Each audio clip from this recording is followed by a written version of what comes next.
Oh, hi, sweetie. What are you doing back so early? Didn't you have that very important job interview? They rejected you. Again? Oh no.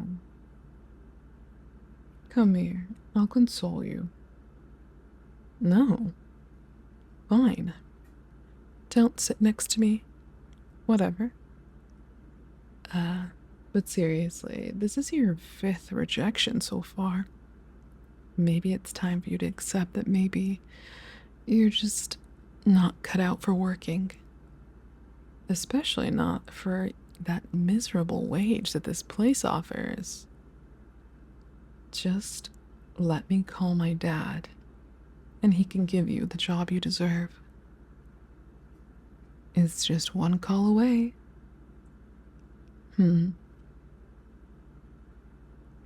What do you mean? Babe, I'm not sure I like what you're insinuating. You know, I'm not sure I like your tone either. How would I be interfering with your job hunting? Well, that's true. A call from my dad would be enough to have you pretty much banned from any decent job, let alone a good one. But that doesn't mean I told him to do it. Maybe he just really wants to hire you. Because he recognizes your talent. I'll be the first to admit he's not a good man, but he does recognize an asset when he sees one. Besides, it wouldn't even be nepotism. He hates you. All right. All right. I'll humor you. Let's say for a second that I did call him, which I didn't. And he is making people reject you, which he isn't. And even if that were true, would that be so bad? It's not like you actually need a job. Financial stability. Oh. Silly you. Don't you know that when you marry me, you're going to be above just financial stability? Because we are getting married. Someday. Just letting you know. Oh, say that one more time? So I did hear you correctly. You just said you wanted financial independence. Baby, you know you can ask me to buy you anything you want. You just don't want to depend on my money. You want your own. I see. Remind me, who's paying for this nice apartment we live in? Oh, right, that's me. And who paid for your tuition? Me again. Who buys your clothes? Pays the bills? Buys food?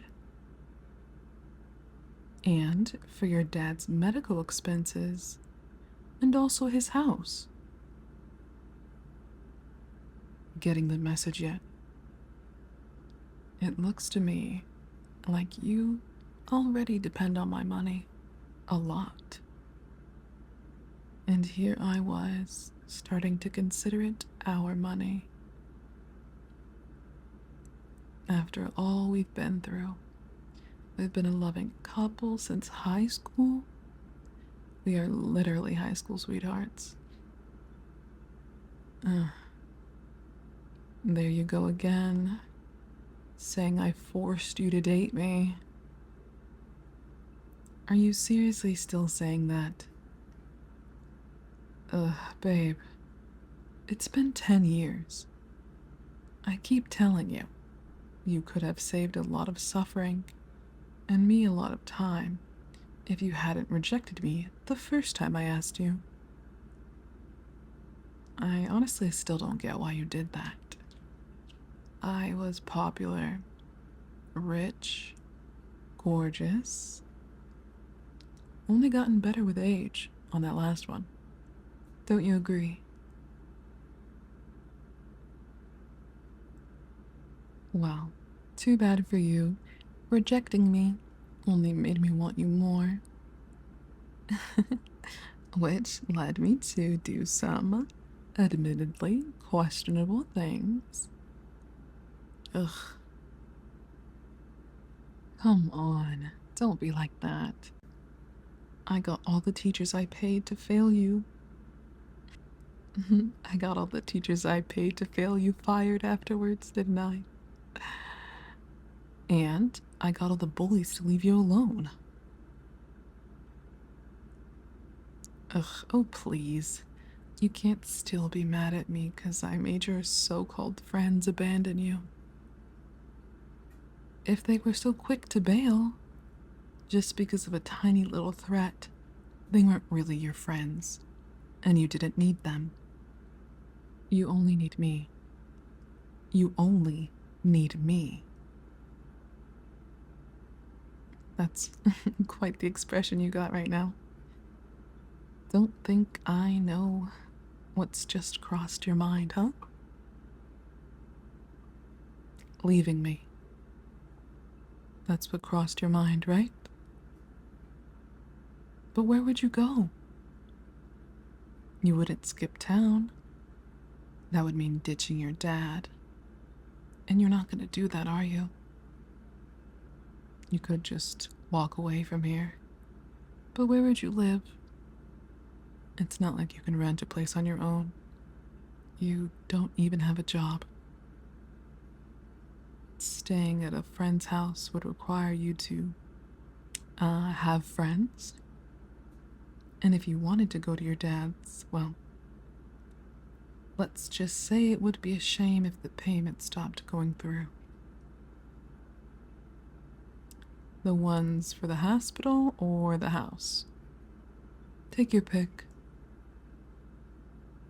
Face it, babe. I'm everything you have. Would be weird if I wasn't. Since I went to very great lengths to make sure I am the only one. So, I'm going to tell you again, come cuddle with me. Good boy.